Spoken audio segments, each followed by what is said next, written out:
Go ahead. You're live on TV Asian Radio Chai. Where are you calling from?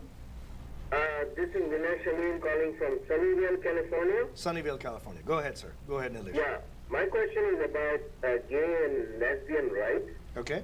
As you know, under Obama's term, the gays got their rights to get married, etc.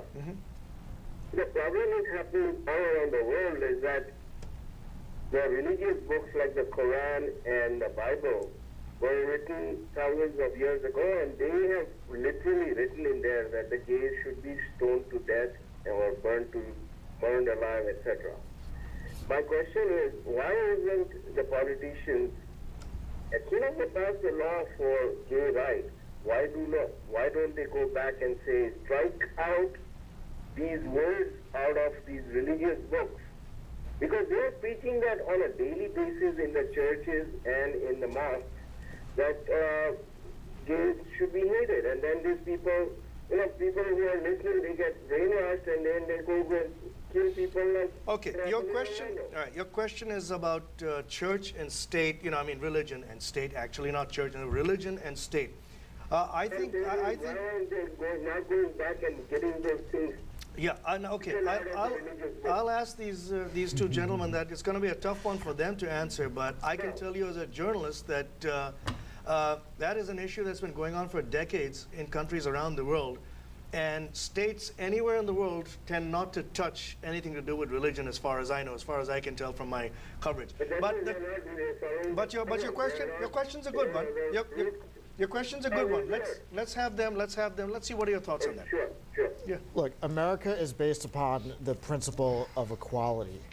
That equality transcends race, religion, gender, and sexual orientation. That's not me speaking. That's the United States Supreme Court speaking, saying that marriage equality is something that is an American fundamental principle, irrespective of your gender. We got to get over it, especially the older generation of Indian Americans. There are plenty of LGBTQ, lesbian, gay, transgender, bisexual Indian Americans in this country. Being a gay Indian American or a lesbian Indian American or transgender or bisexual doesn't make you any less of a human being than anyone else. We believe both as Americans, as me as a Sikh, and as Indians in the fundamental principle of equality. As a Sikh, we're radical egalitarians.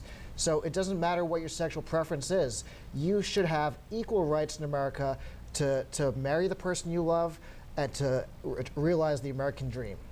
Hari, do you have anything? I think to add? individuals' privacy should be protected, and governments, it's none of the government's business. So whatever they would like to do, but they have certain code of conduct as a civilian, as a citizen. But to his question that why don't governments try to strike down what's in a religious text? Then we are crossing the boundaries. Like government could strike down anything. There's something that you really love, and if the government want to strike it down, then you feel the pain. But right? that's not possible. It's correct? not possible. I mean, it's not possible for any government in the world to do. And the founding fathers of this great nation thought about it very clearly to separate this state and church, in this case, state and religion. So it has to be protected that way. That's what I feel. Yeah. Okay. All right.